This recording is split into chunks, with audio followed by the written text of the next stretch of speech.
Halo, selamat datang di channel Ruang Taktik. Di video kali ini, kita akan bahas partai final Europa League antara wakil Serie A Italia, Atalanta, versus wakil dari Bundesliga, Leverkusen.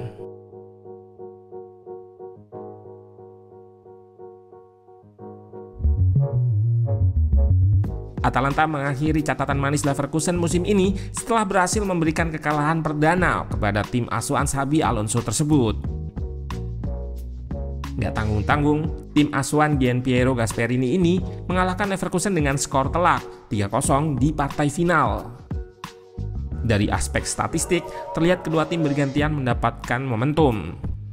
Leverkusen unggul dalam possession hingga 67%, tapi Atalanta unggul dalam chance creation. Meski sama-sama lepaskan 10 tembakan dan 1 big chance, nilai XG Atalanta lebih besar dan lebih klinis dalam menyelesaikan peluang-peluangnya.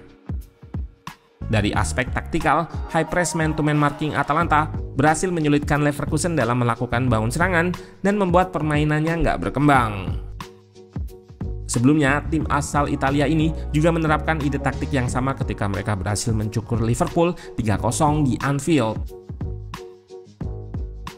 Nah, penasaran bagaimana jalannya laga dari segi taktikal? Let's go, kita bahas sama-sama.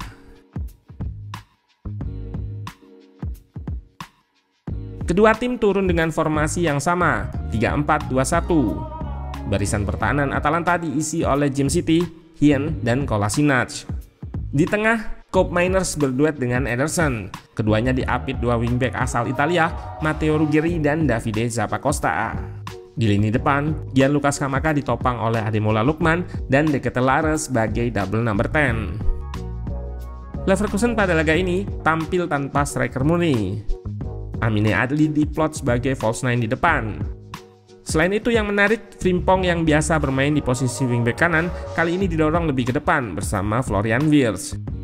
Wingback ditempati oleh Stanisic dan Grimaldo yang mengapit dua gelandang di tengah, Palacios dan Granit Xhaka.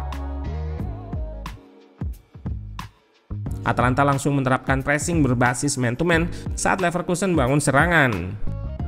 Formasi yang sama memudahkan Gasperini dalam melakukan marking karena secara natural akan langsung terjadi tumbukan formasi antar pemain di posisi yang sama.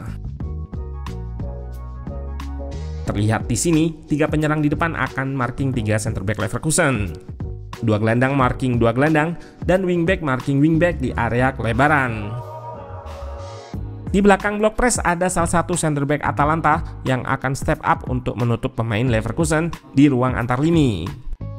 Dengan hal ini, Atalanta bisa menutup semua opsi umpan Leverkusen, baik itu untuk umpan progresi ke depan, yang mana gelandang sudah di-marking, dan umpan sirkulasi ke samping, yang mana wingback di area kelebaran juga dijaga. Bisa dilihat pada klip ini, saat Leverkusen sirkulasi ke area kelebaran, wingback Atalanta akan langsung naik dan menerapkan pressing trap dengan mempersempit ruang gerak wingback Leverkusen. Man-to-man marking dan pressing trap yang diterapkan Atalanta ini berhasil menyulitkan anak asuh Xabi Alonso dan beberapa kali berhasil memaksa pemainnya melakukan kesalahan di area pertahanannya sendiri. Seperti yang terlihat di sini, saat pressing trap Atalanta di sisi kanan berhasil meredam taktik weight overload. Tekanan ini memaksa Grimaldo dan Hincapie melakukan kesalahan sehingga possession jatuh ke pemain Atalanta. Di laga ini mereka berhasil melakukan 12 kali high turnover atau merebut possession di area pertahanan lawan. Taktik ini membuat permainan Leverkusen gak berkembang dan Atalanta berhasil unggul 2 gol di 30 menit pertama. Gol pertama dicetak pada menit ke-12. Berawal dari sisi kiri pertahanan Leverkusen, situasi 3 versus 3, namun Zappacosta lepas dari penjagaan Florian Wirtz. Mantan pemain Chelsea ini melepaskan cutback ke kotak penalti. Dua penyerang Atalanta mengikat 2 center back Leverkusen. Di area yang jauh, Palacios terlalu fokus ke bola sehingga nggak aware akan pergerakan Lookman yang muncul dari titik butanya. Atalanta gandakan keunggulan pada menit ke-26. Berawal dari high press man-to-man marking yang menutup semua opsi umpan terdekat sehingga memaksa kiper Leverkusen melepaskan long ball ke depan. Adli bermaksud memantulkan bola ke Wirtz, namun sundulannya nggak akurat. Possession lepas dan bola dikuasai oleh Lookman. Winger yang pernah memperkuat Everton ini melakukan aksi individu dengan melewati Xhaka sebelum melepaskan pressing ke tiang jauh. Terlihat Lookman menggunakan teknik dropping shoulder dan hentakan kaki kiri yang mengecoh Xhaka sebelum mengubah arah dribblenya ke kanan.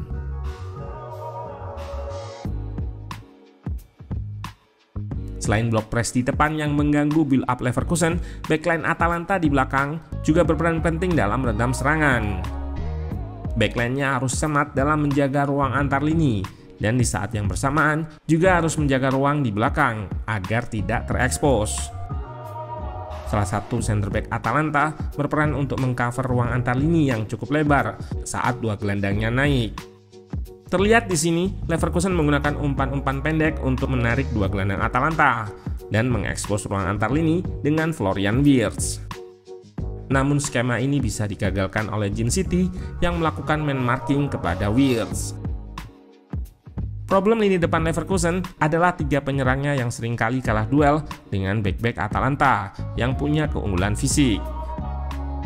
Backline Atalanta juga sering menerapkan garis pertahanan tinggi untuk menyesuaikan dengan block press yang melakukan high press di depan. Rata-rata tinggi garis pertahanan Atalanta di laga ini 46,9 meter, sedangkan Leverkusen di angka 33,5 karena lebih banyak bermain di areanya sendiri. Menerapkan garis pertahanan tinggi artinya ada resiko ruang di belakang backline yang lebar dan rawan terekspos. Ruang ini sebetulnya sempat terekspos oleh Leverkusen. Sebelumnya Stanisic yang berposisi wingback invert ke tengah untuk menyediakan koneksi ketika Leverkusen melakukan indirect switch dari kiri ke kanan. Dilanjutkan dengan Tapsoba yang melepaskan trupas kepada Frimpong yang berlari diagonal dan melepaskan cutback yang gagal dimaksimalkan oleh Grimaldo. Setelah peluang tersebut, Atalanta lebih aware atau waspada dalam menjaga ruang di belakang backline-nya.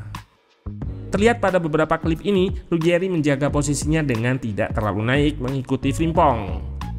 Karena hal ini, wingback 21 tahun tersebut bisa unggul momentum dari Frimpong saat Wirtz melepaskan trupas ke belakang backline Atalanta.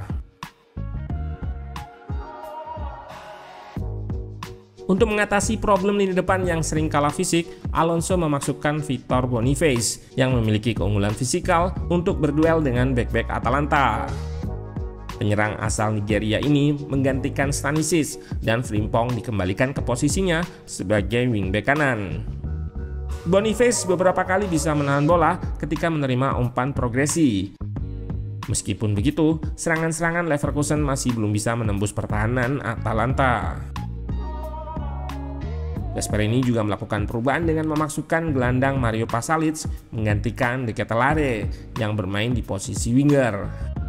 Pergantian ini dilakukan untuk memberikan keseimbangan saat situasi Atalanta sudah unggul 2-0. Pada babak kedua, Atalanta masih mempertahankan man-to-man markingnya. Namun dengan keunggulan 2 gol, terlihat mereka lebih bermain menunggu dan menyerang dengan transisi yang menghasilkan gol ketiga di menit ke-75. Gol ini berawal dari Pasalic yang mengcover ruang di antara center back dan wingback yang melebar. Mantan gelandang AC Milan ini berhasil melakukan intercept dan menginisiasi serangan balik. Scamacca bawa bola hingga ke area final third sebelum melepaskan umpan ke Lookman. Pemain nomor punggung 11 ini kembali menunjukkan skillnya dengan melakukan step over untuk mengecoh Tapsoba sebelum melepaskan tembakan keras dengan kaki kiri yang menghujam gawang Leverkusen. Lookman menjadi pemain pertama yang berhasil mencetak hat-trick di final Europa League.